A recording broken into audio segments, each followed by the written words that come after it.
उत्तममुत्तं च पज्जयमजादम्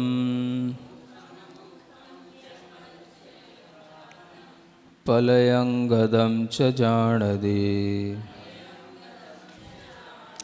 तं नाणमणिन्द्रियं भडिदम्। पढ़ें एक बार। अपदेशं सपदेशं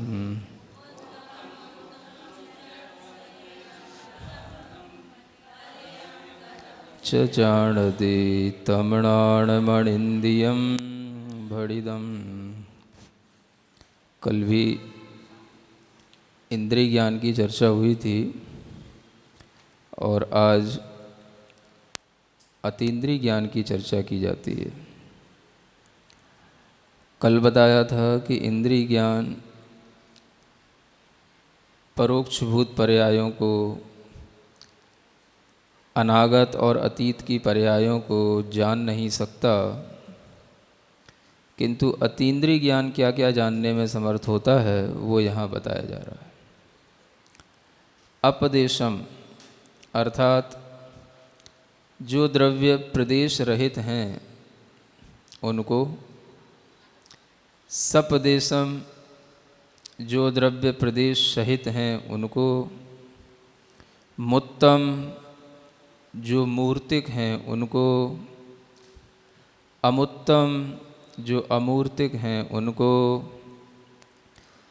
पज्जयम अजादम, अजादम यानी अनुत्पन्नम जो अभी पर्याय उत्पन्न नहीं हुई उसको, पलयंगदम च और जो प्रलय को प्राप्त हो गई यानी विनाश को प्राप्त हो गई उसको, जो पर्याय उत्पन्न नहीं हुई उसको और जो पर्याय विनाश को प्राप्त हो गई उसको। यानी जो उत्पन्न नहीं हुई वह भविष्य की पर्याय और जो विनाश को प्राप्त हो गई वह भूतकाल की पर्याय। इन सबको जाणदी माने जानता है। जो इन सब चीज़ों को जाने, तमणाणम अनिंदियम भणिदम, उसी ज्ञान को, अनिंदियम का मतलब अतीन्द्रिय ज्ञान कहा जाता है। एक इंद्रिय ज्ञान होता है जिसे हम सेंसुअल नॉलेज कहते हैं, जिसके बारे में कल सुना था, और ये अतीन्द्रिय ज्ञान होता है जो केवल ज्ञान, जिसे हम परफेक्ट नॉलेज कह सकते हैं, है ना, ओनली नॉलेज कह सकते हैं, सुपर सेंसुअल नॉलेज कह सकते हैं, है ना, ए स्टेट ऑफ ओमनीसियंस ये भी कह सकते हैं। जो सर्वज्ञता की स्थिति है ये वही अतीन्द्रिय ज्ञान कहलाता है। तो यहाँ आचार्य कहते हैं कि देखो ये विशेषता है अतीन्द्रिय ज्ञान की, जो विशेषता इंद्रिय ज्ञान में नहीं मिलती। अप्रदेश को भी जानना और सप्रदेश को भी जानना। अप्रदेश क्या होता है? कुछ ऐसे भी द्रव्य होते हैं जिनके प्रदेश नहीं होते, ऐसा कहा जाता है। कौन से ऐसे द्रव्य हैं जिनके प्रदेश नहीं होते? हाँ, अब प्रदेश का मतलब तो समझते हो, आपका मध्य प्रदेश और दिल्ली प्रदेश नहीं। प्रदेश मीन्स स्पेस पॉइंट जिसको बोलते हैं, माने कितना स्पेस का पॉइंट, कितना स्पेस किस द्रव्य के द्वारा घेरा जा रहा है ना, उसको प्रदेश के माध्यम से जाना जाता है। माने एक परमाणु के बराबर जो स्थान आकाश का घेरा जाए उसे कहते हैं एक प्रदेश, ऐसा समझ सकते हो। क्योंकि ये बताना भी आवश्यक है, नहीं तो फिर आपको समझ ही नहीं आएगा कि प्रदेश क्या है। तो प्रदेश मतलब क्या हो गया? हाँ, एक परमाणु जो सबसे छोटा अविभाज्य कण होता है पुद्गल का, जिसको कि हम और दूसरा हिस्सा नहीं बना सकते, ऐसा जो पुद्गल का कण है उसको जितने स्थान में रहना होता है उसको एक प्रदेश कहा जाता है। तो उसी प्रदेश की अपेक्षा से यहाँ कहा गया है कि जो द्रव्य सब प्रदेशी, अप्रदेशी हैं और सब प्रदेशी हैं। तो अप्रदेशी कौन से हो गए? जिनमें कोई भी प्रदेश घेरने में ना आए। अब कहने में तो आता है कि वह द्रव्य जिनमें कोई भी प्रदेश नहीं होता, लेकिन वस्तुतः देखा जाए तो ऐसा कोई भी द्रव्य नहीं होता जिसका कोई प्रदेश ही ना होगा। क्योंकि अगर इसका कोई प्रदेश ही नहीं होगा, अगर एक पॉइंट के बराबर भी स्पेस ऑक्यूपाई नहीं करेगा, तो उसमें द्रव्य क्या, अस्तित्व क्या रहेगा फिर उसका। तो ये एक समझने की बात यह है कि जिसमें एक प्रदेश भी होता है, ओनली सिंगल पॉइंट, जिसमें स्पेस पॉइंट सिंगल भी अगर इसमें है, तो भी वह अप्रदेशी यहाँ कहा जाता है। क्यों अप्रदेशी कहा जाता? क्योंकि उसमें बहुत से प्रदेश नहीं हैं। बहुत की गिनती शुरू होती है 2 से 3 से, है ना। एक को कुछ नहीं माना जाता है, एक कोई संख्या नहीं है। इसीलिए आपने तत्वार सूत्र में भी पढ़ा होगा, नाड़ोह एक सूत्र आता है 5वें अध्याय में। तो उसका अर्थ ये नहीं है कि अणु नहीं होता है, उसका मतलब यही है कि अणु के प्रदेश नहीं होते हैं, जिसे क्या बोलते हैं, अणु। जैन दर्शन में अणु, परमाणु, ये सब एक ही संज्ञा है। तो अणु के प्रदेश नहीं होते, परमाणु के प्रदेश नहीं होते। इसका मतलब क्या हो गया कि परमाणु में एक प्रदेश ही बस, सिंगल स्पेस पॉइंट ही बस वो घेरता है, इसके अलावा उसके अंदर और कुछ नहीं होता। तो ये कहलाया अप्रदेशी द्रव्य। क्या कहेंगे इसको? हाँ, मतलब जिसका इतना छोटा हिस्सा बन गया है कि वो केवल आकाश के एक पॉइंट को ही बस घेर रहा है, वो कहलाया अप्रदेशी। तो पुद्गल का परमाणु भी अप्रदेशी होता है, जिसको हम अणु भी कहते हैं, वो क्या हो गया, अप्रदेशी द्रव्य हो गया। इसी तरीके से कालाणु भी होता है, वो भी अप्रदेशी ही कहलाता है ना। कालाणु कैसा हो गया, ये भी अप्रदेशी हो गया। क्यों हो गया? क्योंकि वो भी उतना ही स्पेस घेरता है जितना एक पुद्गल परमाणु घेरता है।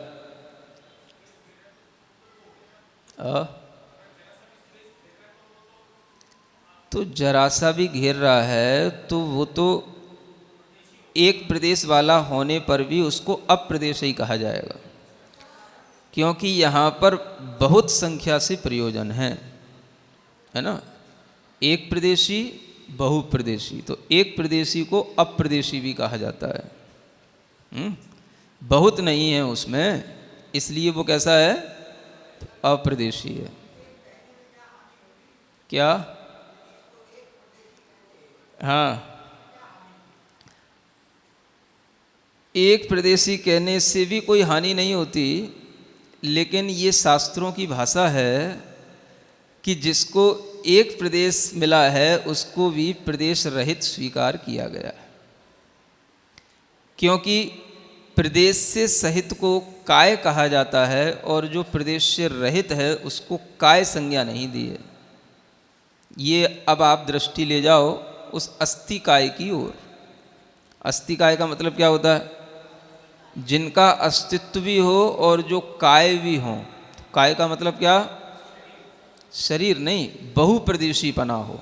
हाँ, शरीर की तरह जिसमें बहुप्रदेशीपना हो उसको अस्थि काय कहा जाता है।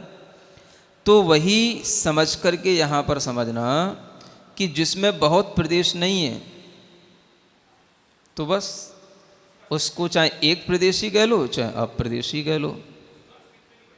हाँ, अप्रदेशी का मतलब अगर हम ये मानेंगे जिसका प्रदेश ही नहीं है तो वो रहेगा कहाँ, तो उसका अस्तित्व ही सिद्ध नहीं होगा, है ना। इसलिए कभी कभी जो द्रव्य होता है उसको जब हम गिनते हैं तो एक की कोई गिनती सी नहीं होती है ना। हाँ, जब आप किसी द्रव्य को गिनने बैठो, एक नोट, एक दाना, तो उसकी कोई गिनती तब शुरू होती है जब एक से अधिक कोई चीज़ हो तो। हाँ, एक से अधिक होगा तो वह कुछ कहलाएगा, हाँ ये कुछ है, बहुत है तो बहुत कहलाएगा। और जो बहुत नहीं है तो वो है भी और नहीं भी बराबर सा है। क्या समझ में आ रहा है? इसलिए अप्रदेशी का मतलब अगर हम प्रदेश से रहित ऐसा मान लेंगे तो उस द्रव्य का अस्तित्व समाप्त हो जाएगा। इसलिए क्या मानना कि वह एक प्रदेश वाला अवश्य होता है, जैसे परमाणु और कालाणु, है ना। इसीलिए उनको अस्तिकाय नहीं कहा जाता। किसको? कालाणु जो है वो उसको अस्तिकाय संज्ञा नहीं दी। पंचास्तिकाय में 5 अस्तिकाय कौन कौन से? तो अन्य 5 द्रव्य, जीव द्रव्य, पुद्गल द्रव्य, धर्म, अधर्म और आकाश, ये पांचों तो क्या हैं? अस्तिकाय हैं। और काल को अस्तिकाय नहीं कहा। क्यों नहीं कहा? क्योंकि उसमें बहुप्रदेशीपना नहीं होता। तो इसलिए उसमें अप्रदेशीपना और सप्रदेशीपना यहाँ उसी अर्थ में समझना कि बहुप्रदेशी को तो सप्रदेशी कहेंगे और जो एक प्रदेशी है उसे हम अप्रदेशी कहेंगे। ठीक। तो ऐसे द्रव्य हैं, इनको भी अतीन्द्रिय ज्ञान जानता है। मतलब परमाणु को, कालाणु को कौन देख सकता है, कौन जान सकता है? अतीन्द्रिय ज्ञान। हम और आप नहीं देख सकते। इंद्रिय ज्ञान से कभी भी परमाणु जानने में नहीं आता। यह जैन साइंस से सिद्ध हो रहा है, इस गाथा से सिद्ध हो रहा है। अब आप अपने यहाँ कुछ भी परमाणु, मॉलिक्यूल्स, है ना, और उनके अंदर न्यूट्रॉन, प्रोटॉन, इलेक्ट्रॉन, है ना, कितनी तरीके की टोने बनाते रहो, उससे कुछ होने जाने वाला नहीं है। क्योंकि जिसे आप परमाणु कह रहे हो वह परमाणु जैन दर्शन का परमाणु है ही नहीं। क्योंकि वो तो वो होना चाहिए जिसका कि हम कोई भी दूसरा उसके अंदर पॉइंट ही ना हो, हाँ, जिसको हम विभाजित ना कर सकें, अनडिविजिबल। हाँ, ऐसा जब कोई वो पॉइंट होगा, मॉलिक्यूल होगा, तो हम उसको कहेंगे ये अविभाज्य कण है, ये अणु है। और अभी तो उसके और एटम हैं, तो उसमें भी क्या है, माइक्रो, नैनो और वो सब गिनतियाँ चलती रहती हैं, है ना। और उसके अंदर भी न्यूट्रॉन, प्रोटॉन, ये सब चलते रहते हैं। तो इसका मतलब है कि वो जो अणु है वह परमाणु नहीं कहा जा सकता। परमाणु का मतलब परम उत्कृष्ट अणुता जिसके अंदर आ गई है, जिससे बढ़कर के और कुछ सूक्ष्म नहीं हो सकता, छोटा नहीं हो सकता, उसको परमाणु कहा जाता है। तो विज्ञान तो अणु अलग कहता है, परमाणु अलग कहता है, लेकिन जैन दर्शन में अणु परमाणु दोनों एक हैं। और जो यहाँ अणु परमाणु कहे जा रहे हैं वो तो अतीन्द्रिय ज्ञान के विषय होते हैं। केवल ज्ञान के अलावा उन्हें कोई नहीं जान सकता। लेकिन जो आज के वैज्ञानिकों से जानने में आ रहा है वह परमाणु वो नहीं है जो हम आपको बता रहे हैं। तो वह क्या हैं? तो वह स्कंद होते हैं, है ना, मॉलिक्यूल्स कहते हैं। अनेक परमाणुओं का जो समूह होता है वह स्कंद कहलाता है। तो आप उसे परमाणु माने जरूर, लेकिन वह है क्या है? स्कंद है। तो ये इतने बड़े बड़े डिफरेंस हैं, है ना, जो फिजिक्स है या जो जैन साइंस है उसके बीच में।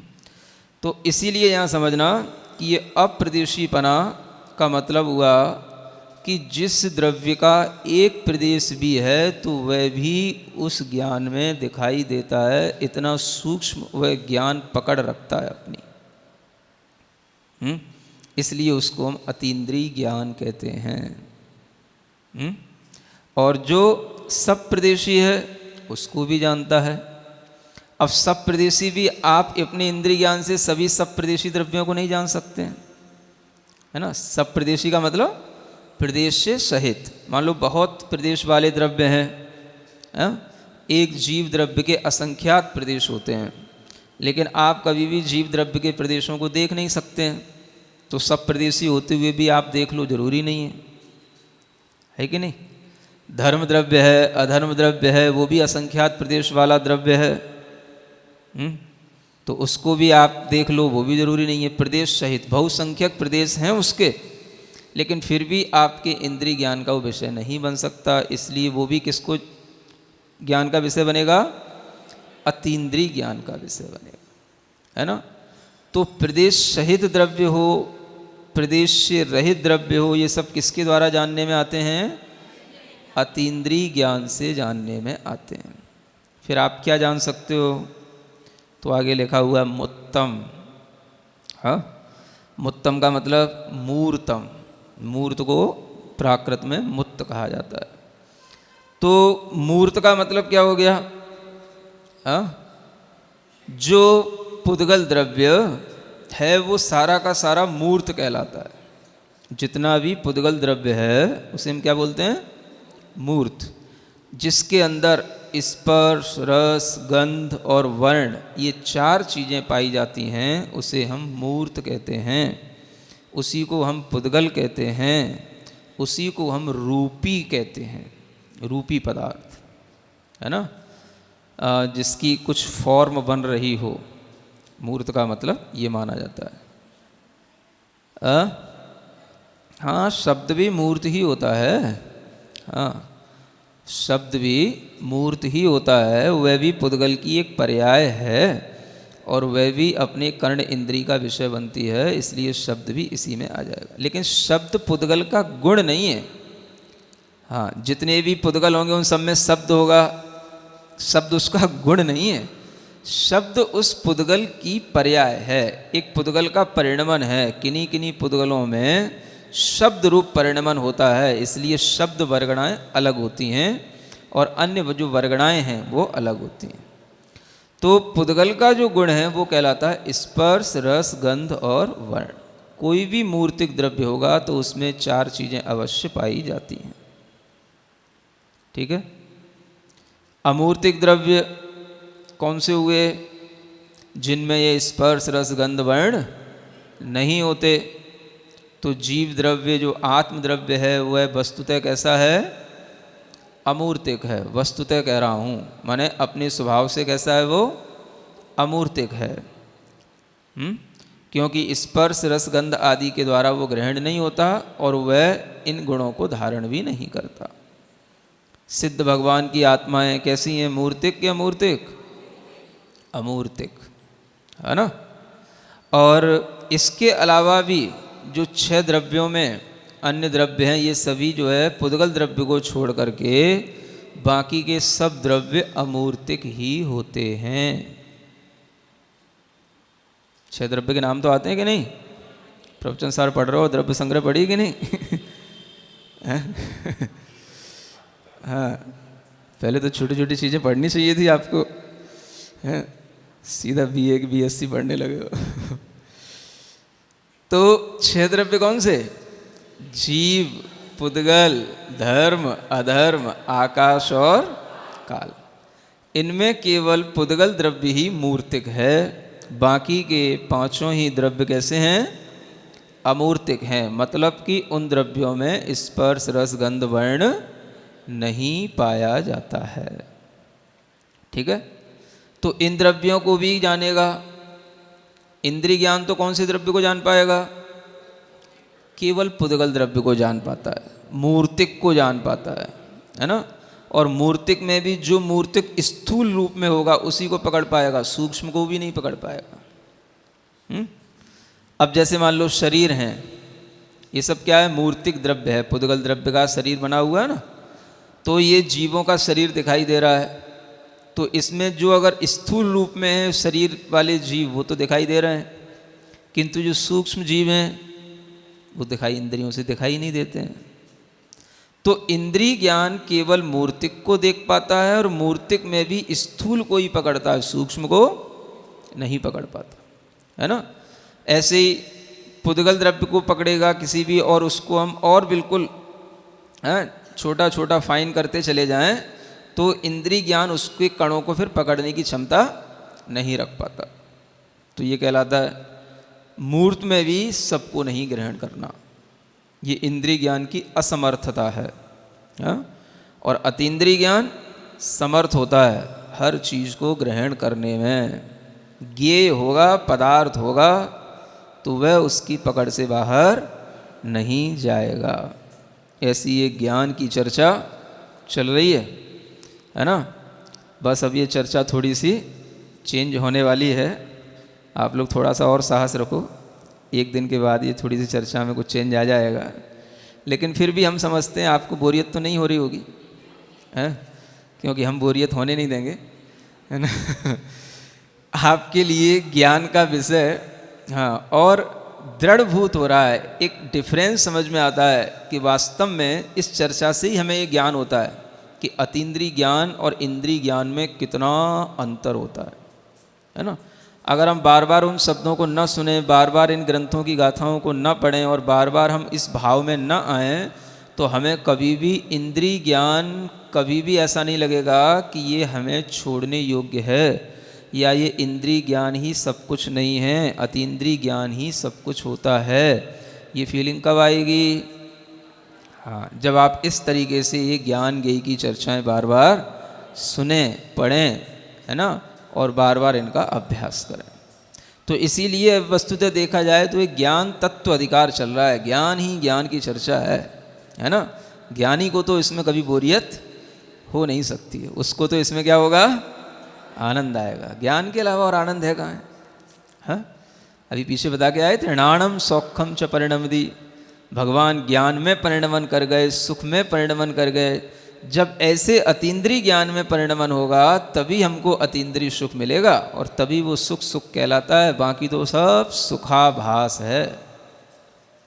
क्या सुन रहे हो? हाँ, बाकी तो सब क्या है? हाँ, सुखाभास का मतलब जिसमें सुख का आभास तो होता है लेकिन सुख मिलता नहीं है, बस तड़प तड़प के रह जाओ। मृग तृष्णा जिसको बोलते हैं, क्या होता है?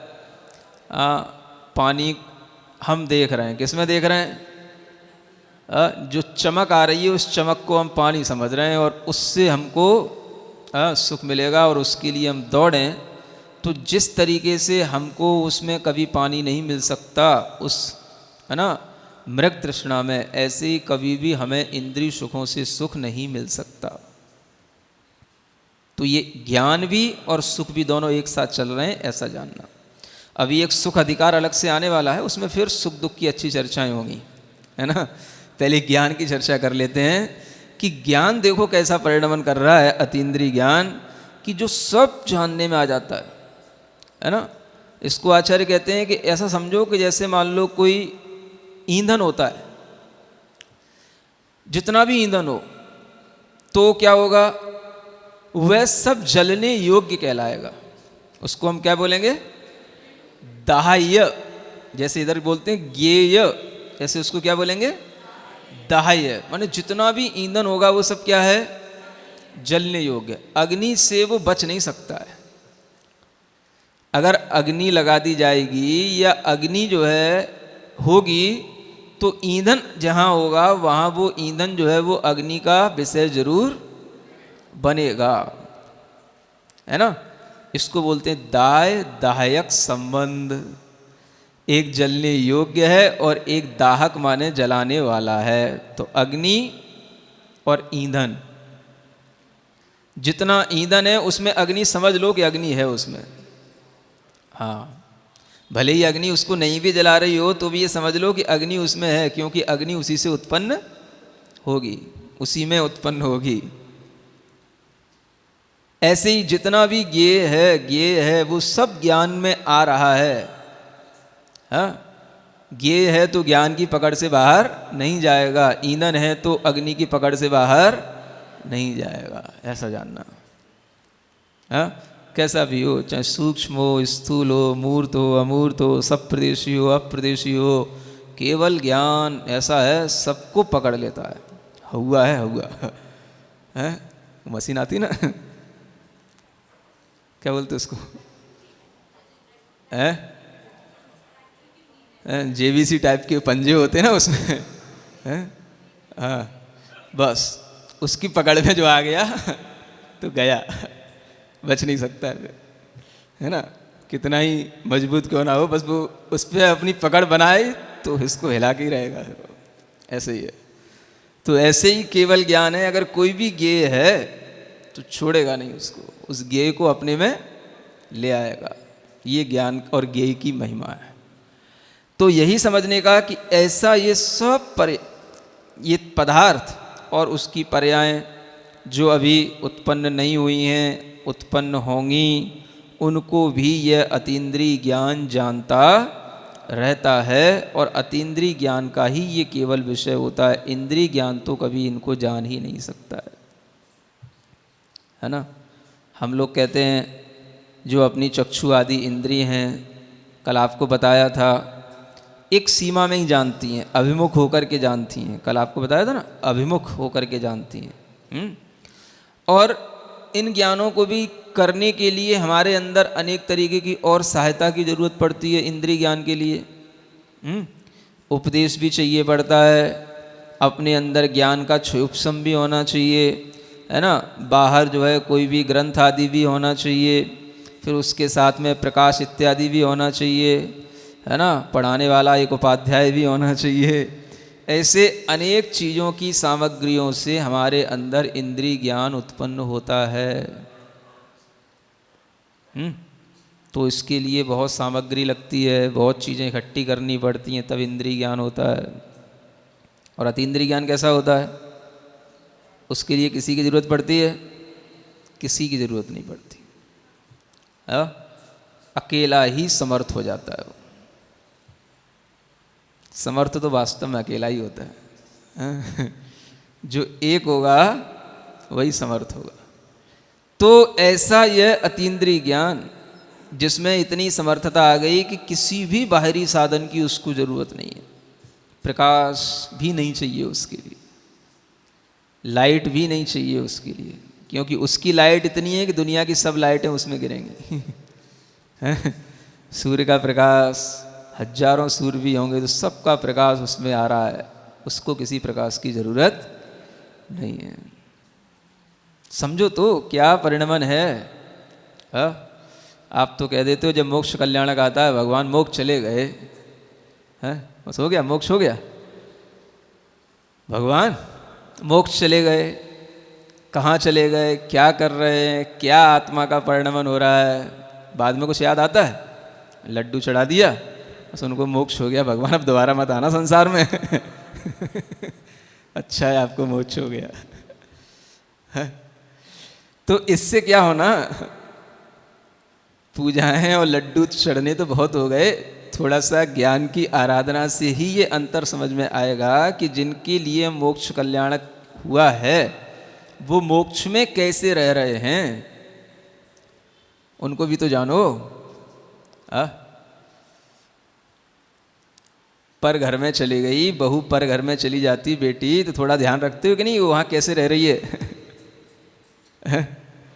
तो भगवान की आत्मा परलोक चली गई तो थोड़ा तो ज्ञान करो कि वहाँ वो कैसे रह रहे हैं। बस हो गया मोक्ष, टंटा कटा यूँ। ब्याह हो गया, बेटी के चल जा, तो ये तेरा जो हो सो, मेरे कुछ नहीं, मेरा तो काम हो गया। ऐसा तो नहीं होता ना, थोड़ा तो ख्याल रखा जाता। तो जिन्होंने मुक्ति वधू से विवाह किया, नहीं करा, कहते हो कि नहीं आप? हैं, मुक्ति वधू को ब्याह लिया, शिवरानी को ब्याह लिया, तो अब दूसरे घर में पहुंच गई आत्मा, परलोक में पहुंच गई, है ना। तो थोड़ा तो उसका ध्यान रखो, थोड़ा तो ध्यान करो उसका कि वो आत्मा कर क्या रही है, कि अपने इंद्रिय ज्ञान भी मस्त रहोगे। ये अतीन्द्रिय ज्ञान को बताए जाने का प्रयोजन क्या है? तो इसका प्रयोजन यही है कि इंद्रिय ज्ञान को छोड़ करके अतीन्द्रिय ज्ञान की प्राप्ति की इच्छा करो। अतीन्द्रिय ज्ञान के साथ में रहने वाली जो आत्माएं हैं उनको अपना ध्येय बनाओ और उस अतीन्द्रिय ज्ञान के लिए ही जो है पुरुषार्थ करो। यही इस अतीन्द्रिय ज्ञान इंद्रिय ज्ञान को समझाने का प्रयोजन है ना। और अगर हम केवल इंद्रिय ज्ञान में ही मस्त रहे और व्यस्त रहे तो फिर क्या होगा? अतीन्द्रिय ज्ञान का लाभ कभी भी नहीं हो सकता है ना। तो अतीन्द्रिय ज्ञान का लाभ करने के लिए क्या करना पड़ता है? आचार्य कहते हैं स्वात्मा विमुख संवित्ति लक्षण श्रुत चक्षुषा पश्यन पश्यामि देवत्वाम केवल ज्ञान चक्षुषा। एक श्लोक आता है समाधि भक्ति में, कहते हैं कि स्वात्मा विमुख संवित्ति, संवित्ति माने संवेदन। अपनी आत्मा के अभिमुख अपना संवेदन करो, स्व संवेदन करो, अपनी आत्मा के अभिमुख हो। इंद्रिय ज्ञान से अगर बचना चाहते हो, अतीन्द्रिय ज्ञान को प्राप्त करना चाहते हो, तो अपनी आत्मा के अभिमुख अपना उपयोग ले जाओ। क्या कहा? इंद्रिय ज्ञान से अगर मुक्ति चाहते हो और अतीन्द्रिय ज्ञान को प्राप्त करना चाहते हो, तो अपना ज्ञान, अपना उपयोग कहाँ पे अभिमुख होना चाहिए? अभी तो हम देख रहे पदार्थ को, अब हमें किसको देखना? अपनी आत्मा के अभिमुख ही अपना ज्ञान हो। तो कहलाता स्वात्म अभिमुखता। जब ऐसा अभिमुखता का भाव संवेदन के साथ में बनता है, तब जाकर के वह संवेदन ही हमको अतीन्द्रिय ज्ञान के बीज बोने के काम में आता है ना। अतीन्द्रिय ज्ञान की प्राप्ति के लिए ये पुरुषार्थ करना पड़ता है कि इंद्रिय ज्ञान से रहित होकर के अपने स्वात्म संवेदन का अभ्यास करो। अब सुन लिया, ज्ञान हो गया ना, अभी तक तो ज्ञान नहीं था, चर्चा हो गई, अब कुछ करोगे भी कि केवल ज्ञान से सब कुछ हो जाएगा? हाँ, तो करने के लिए क्या करना? अभी तक आप कहते हो महाराज कभी सिद्धों का ध्यान हम कैसे करें, अरियंतों का ध्यान कैसे करें, हमें कुछ समझ में नहीं आता है, आत्मा कैसी होती है, क्या करती है। अब कुछ समझ आ रहा है कि नहीं आ रहा है? कुछ तो बोलो। ऐसा तो नहीं हमारे सामने बोलना पड़ता है आ रहा है। कुछ तो आ रहा है कि नहीं आ रहा है? ये उन्हीं आत्माओं की तो बात है जो अनंत अनंत आत्माएं सिद्ध हो चुकी हैं, तो वो ज्ञानमय हैं, ज्ञान से रहित नहीं हो गई। लेकिन वो कौन से ज्ञान से सहित हो गई? अतीन्द्रिय ज्ञान से, है ना। तो उनका वो अतीन्द्रिय ज्ञान देखो कितना जागृत है कि हर क्षण उनका वो अतीन्द्रिय ज्ञान रूप परिणमन, जिसमें कि तीन लोक के सब पदार्थ उनके ज्ञान में आते हैं, और वह उसी अतीन्द्रिय ज्ञान के साथ अपना पूरा जितना भी समय है वो सब उसी अतीन्द्रिय ज्ञान के साथ निकलता है ना। और हम और आप लोगों का क्या होता है? इंद्रिय ज्ञान के साथ। हाँ, थोड़ा बहुत अगर इंद्रिय ज्ञान अपना छूटता है तो कब छूटता है? जब आप सामायिक करोगे, ध्यान करोगे, आंखें बंद करोगे, स्वात्मा अभिमुख संवित्ति करोगे, तब जाकर के कुछ इंद्रिय ज्ञान छूटेगा। हाँ, तो जिसको छोड़ना होता है, जिसको प्राप्त करना होता है, उसके लिए कुछ पुरुषार्थ करना होता है कि नहीं करना होता है? कुछ लोग कहते हैं महाराज सामायिक क्यों करना, सामायिक में क्या करना है? तो सामायिक करने का प्रयोजन भी यही होता है। इंद्रिय ज्ञान से मतलब बचो, इंद्रिय ज्ञान से हटो। क्या सुन रहे हो? हाँ, मतलब हम अब इंद्रिय ज्ञान से प्रवृत्ति कुछ देर के लिए नहीं करेंगे, ना हम किसी चीज़ को जानने की कोशिश करेंगे। बाहरी जितनी भी ज्ञेय हैं उन ज्ञेयों को छोड़ करके अपनी ही आत्मा को अपना ज्ञेय बनाएंगे और अपनी ही आत्मा का संवेदन करेंगे। यही इंद्रिय ज्ञान से रहित होना कहलाता है। तो ये ही चीज़ आपको सामायिक ध्यान इत्यादि में करनी होती है। जितनी शक्ति बने उतना करो, लेकिन करने का भावना तो जरूर करना चाहिए। पहले भावना ही तो करो, है? भावना ही नहीं होगी तो आगे बात कैसे बढ़ेगी? सबसे पहली चीज़ क्या? हाँ, आत्मा के अभिमुख होने की भावना करना, इंद्रिय ज्ञान को छोड़कर अतीन्द्रिय ज्ञान को देखना, समझना। तो वही चीज़ पूरे के पूरे ये सामायिक पाठ आदि में सिखाई जाती है। यो दर्शन ज्ञान सुख स्वभाव समस्त संसार विकार बाह्य समाधिगम्य परमात्म संज्ञ सदैव देवो हृदये ममास्ताम। क्या कहते हैं? वह देवों के देव, वह परम आत्मदेव मेरे हृदय में विराजमान हो।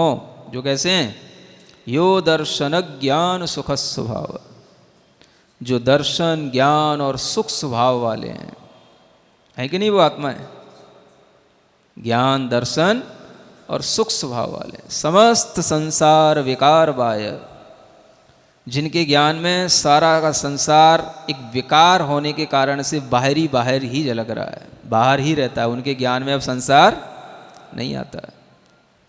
समस्त संसार विकार है। समाधिगम्य परमात्म संज्ञ, है ना, जो समाधि के माध्यम से ही बस वो जाने जा सकते हैं। अगर आप भी ऐसे ही ध्यान करोगे, समाधि में स्थित होगे, तो ही उनका आप ध्यान कर पाओगे, तो ही उनको जान पाओगे। ऐसी समाधि के द्वारा जानने योग्य परम आत्म संज्ञा को प्राप्त, माने परमात्मा की संज्ञा जिनको प्राप्त है उन्हीं को हम परमात्मा कहते हैं। ऐसे हुए देवादिदेव मेरे हृदय में वास करें। वास करें माने हाँ, निवास करें। थोड़ी देर उनको अपने हृदय में बुलाओ।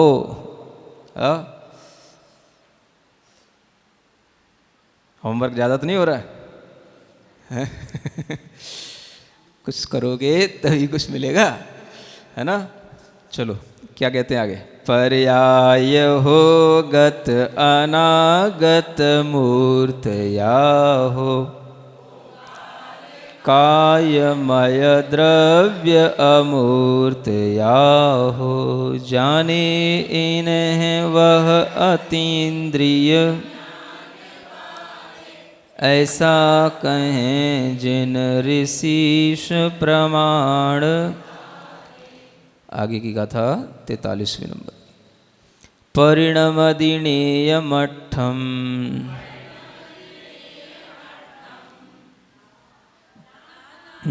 णादाजदिनेव खायिगं तस्य,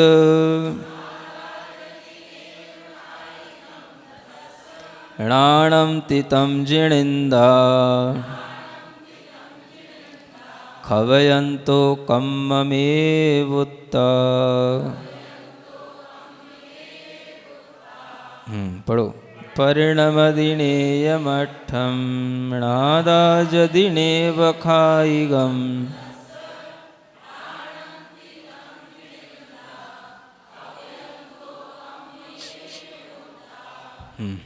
क्या कहते हैं यहाँ।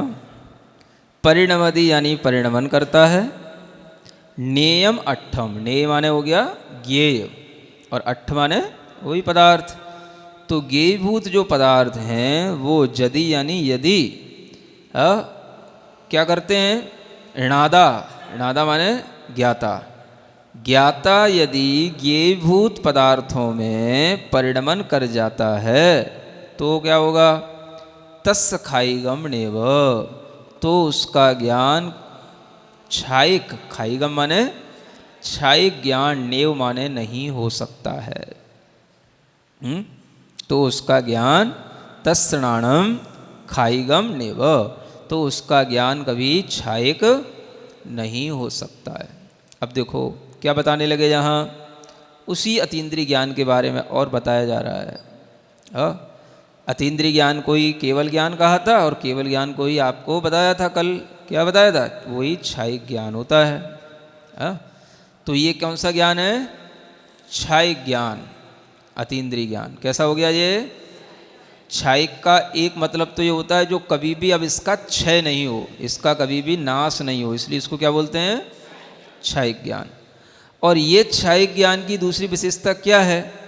तो ये बहुत अच्छी विशेषता इसमें लिखी है कि छायिक ज्ञान कभी भी ज्ञेयों के अनुसार परिणमन नहीं करता या ज्ञेयों में परिणमन नहीं करता। ज्ञेयों में परिणमन करने का मतलब, जैसे हम पदार्थों को जानते हैं तो उन पदार्थों में उसी रूप परिणमन कर जाते हैं।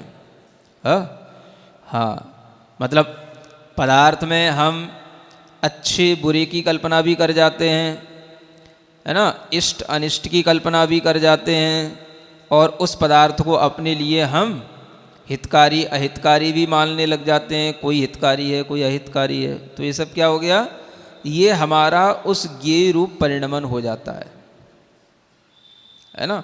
जबकि पदार्थ तो पदार्थ है, ना वो हमारे लिए अच्छा होता है ना बुरा होता है। लेकिन हम उसको अपने ज्ञान में अच्छा और बुरा बना लेते हैं। क्यों बना लेते हैं? तो उसी को यहाँ कहा गया है खबयंता कम्म में बुत्ता।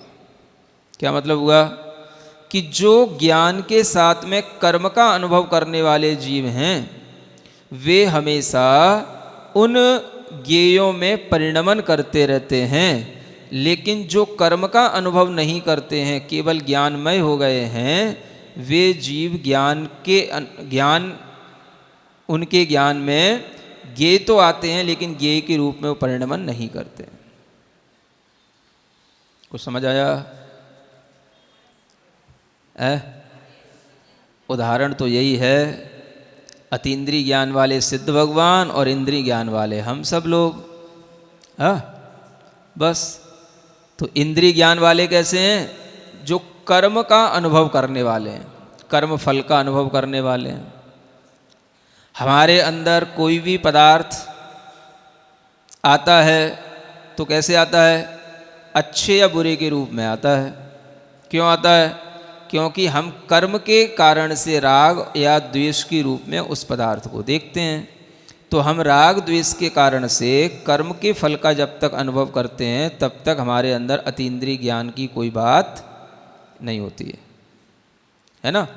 तो जिनमें अतीन्द्रिय ज्ञान हो गया उनके लिए वह ज्ञेय में परिणमन नहीं होगा उनका, है ना। अब ये परिणमन अनेक तरीके से समझने योग्य है।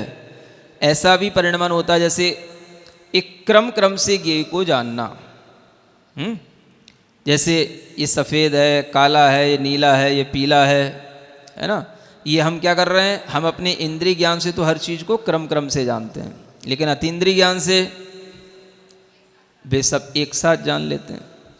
और ये भी एक सोचने की बात है कि अगर एक साथ जानने में ना आए तो पदार्थ तो अनंत हैं, और अनंत को अगर कोई भी ज्ञानी क्रम से जानने की कोशिश करेगा कि पहले हमने ये जान लिया, अब ये जाने, अब ये जाने, तो उसे तो पदार्थों को जानने में अनंत काल लग जाएगा।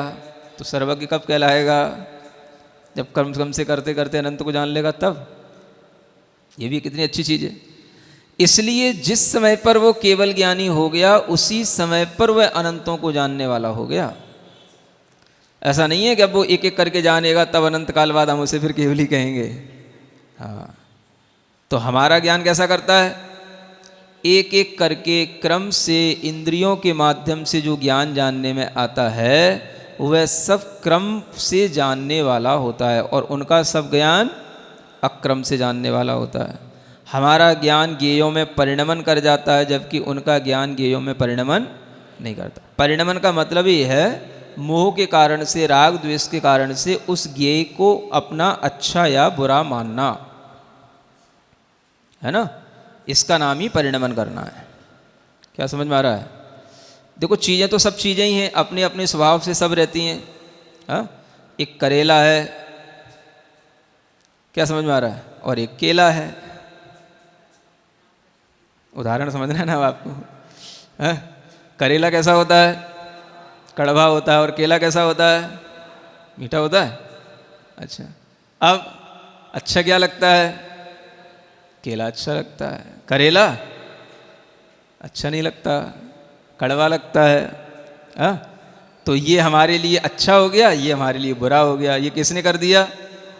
ये हमारे रागात्मक ज्ञान, द्वेषात्मक ज्ञान ने क्या कर दिया? एक को अच्छा बना लिया, एक को बुरा बना लिया, माने ज्ञेय रूप परिणमन कर गया है। मतलब हमारा ज्ञान तो ज्ञान रहना चाहिए था ना, उसको तो बस जानना है ये केला है, ये करेला है। क्या समझ में आ रहा है? बस अब उसमें ये अच्छा है, ये बुरा है, ये करने वाला कौन? हाँ, तो बस जो राग आदि से सहित ज्ञान होगा तो वो ये करेगा। ठीक बात। और जब वह राग आदि से रहित होकर के हाँ केवल अपने विकल्पों से सब रहित होकर के केवल अपने स्व संवेदन ज्ञान की अनुभूति में आएगा, और सब प्रकार के ज्ञेय जो बाहर थे उनकी चिंता करना छोड़ो कि केला खाया कि करेला खाया, कि वो मीठा है कि कड़वा है। अपने स्व आत्मा का संवेदन करो, सब ज्ञेय पदार्थों से अपनी दृष्टि हटेगी तो क्या होगा? अपने आप आपका ज्ञान ज्ञेयों में परिणमन करने से बच जाएगा। ठीक है, थोड़ी थोड़ी देर इसकी अभ्यास करो, इसकी प्रैक्टिस करो। क्या करना? अपने ज्ञान को ज्ञेय में परिणमन नहीं कराना। है कि हम सामायिक कर रहे हैं तो वो कहेगा जी तो कोई बातें नहीं है, है ना। अब थोड़ी ज्ञानी हो गए तो अब ज्ञान की बातें करो। क्या करना है? हमारा मौन इसलिए है है ना, हमारा आंखें इसलिए बंद हैं क्योंकि हमें अपने ज्ञान को ज्ञेय में परिणमन नहीं कराना है। बस ज्ञान को ज्ञान में रखना है, अपने ज्ञान को ज्ञेय बनाना है। ठीक है ना। ये परिणमन करना छूट जाता है तो यही जो प्रैक्टिस है, अनुभव है, यही धीरे धीरे उसे क्या करता है? ये कर्म क्षय का कारण बनता है। हाँ, तो इंद्रिय ज्ञान में जब तक रहोगे तब तक अतीन्द्रिय ज्ञान नहीं होगा। अतीन्द्रिय ज्ञान में आओ, है ना। अब वो भले ही हमारे लिए अतीन्द्रिय ज्ञान कैसा है, मन तो कहीं ना कहीं चल ही रहा है, भले ही मन में कुछ ना कुछ हो रहा है, लेकिन फिर भी हम इंद्रियों से थोड़ा हटे तो अतीन्द्रिय ज्ञान ही वह उस अतीन्द्रिय ज्ञान के लिए कारण बनेगा। पहले इंद्रियों से हटो, इंद्रिय के विषयों से हटो, और अतीन्द्रिय ज्ञान की अनुभूति के लिए तैयार हो जाओ, तो वही अनुभूति आपके लिए अतीन्द्रिय ज्ञान प्राप्त कराने का कारण बन जाती है। आया समझ में? तो ये कहलाता है। वैसे देखा जाए तो तीन चीज़ें होती हैं, एक इंद्रिय ज्ञान, एक अनिंद्रिय ज्ञान और एक अतीन्द्रिय ज्ञान। और थोड़ा डिटेल समझने के लिए क्या कह रहा हूं, एक इंद्रिय ज्ञान, एक अनिंद्रिय ज्ञान और एक अतीन्द्रिय ज्ञान, है ना। तो इसको हम इस सेंस में भी समझ सकते हैं कि इंद्रिय ज्ञान का मतलब अपनी इंद्रियों से होने वाला ज्ञान कहलाया इंद्रिय ज्ञान। मन को इंद्रिय नहीं कहा जाता, है ना, उसको अनिंद्रिय की संज्ञा दी है, श्रुत मनिंद्रियस्य, है ना। तो उसको हम क्या कहेंगे? मन से होने वाले ज्ञान को अनिंद्रिय ज्ञान। इंद्रिय से रहित हो गया वो, लेकिन कैसा है वो? अनिंद्रिय ज्ञान। अभी अतीन्द्रिय नहीं हो गया, इसको समझो। हाँ, अतीन्द्रिय माने इंद्रियों से जो रहित हो गया उसका ज्ञान जो कहलाएगा वो अतीन्द्रिय ज्ञान। तो अतीन्द्रिय ज्ञान कौन सा हो गया? जो केवल ज्ञान है वो हो गया अतीन्द्रिय ज्ञान है। और ये इंद्रिय ज्ञान जो हमारा सब स्पर्श आदि विषयों का जो ज्ञान है वो सब हो गया इंद्रिय ज्ञान। और मानसिक जो ज्ञान है वो ज्ञान क्या कहलाया? अनिंद्रिय ज्ञान। तो हम यूँ भी कह सकते हैं कि पहले इंद्रिय ज्ञान छोड़ो, अनिंद्रिय ज्ञान में अतीन्द्रिय ज्ञान को ध्याओ और अतीन्द्रिय बन जाओ। क्या समझ में आया? हाँ,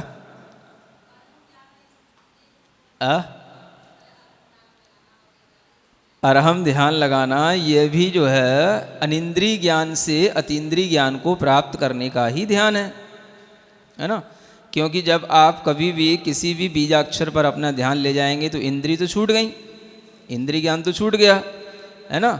अब जो है हमारा मन केवल उसमें लग रहा है, केवल मन से हम अपना काम कर रहे हैं। तो मन से जो है उस समय पर हम पदों के ध्यान में चले जा रहे हैं, अक्षरों के ध्यान में चले जा रहे हैं। हाँ, तो वह अक्षर का ध्यान भी मन को एकाग्र कर रहा है। वह अक्षर का ध्यान क्या कर रहा है? मन को एकाग्र कर रहा है। और वही मन की एकाग्रता बढ़ते बढ़ते उसे उस अरहम से, अरहम का जो स्वरूप उसको पता है उसमें उसको ले जाएगा।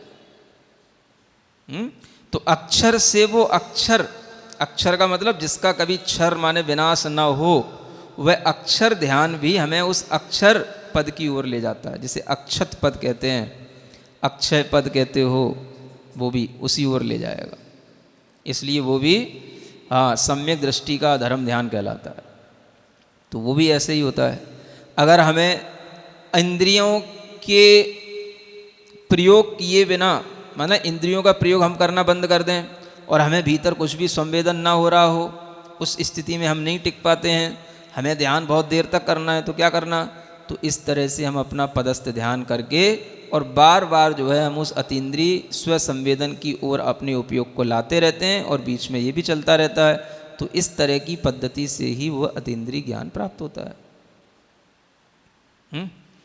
तो कभी भी इंद्रिय ज्ञान छोड़ करके पहले मानसिक ज्ञान तो उसमें काम करता ही रहेगा, मन वाला जो अनिंद्रिय ज्ञान है ना, क्योंकि वो तो एकदम से नहीं छूट जाएगा, मन से ही सब काम होना है। लेकिन मन का विषय अब इंद्रिय नहीं होगा, अब क्या हो गया, हाँ अतीन्द्रिय आत्मा हो गया, है ना। मन तो एक बीच की चीज़ है, एक तरफ ये संसार इंद्रियों के साथ, बीच में मन, और उस मन के परे आत्मा मोक्ष, है ना।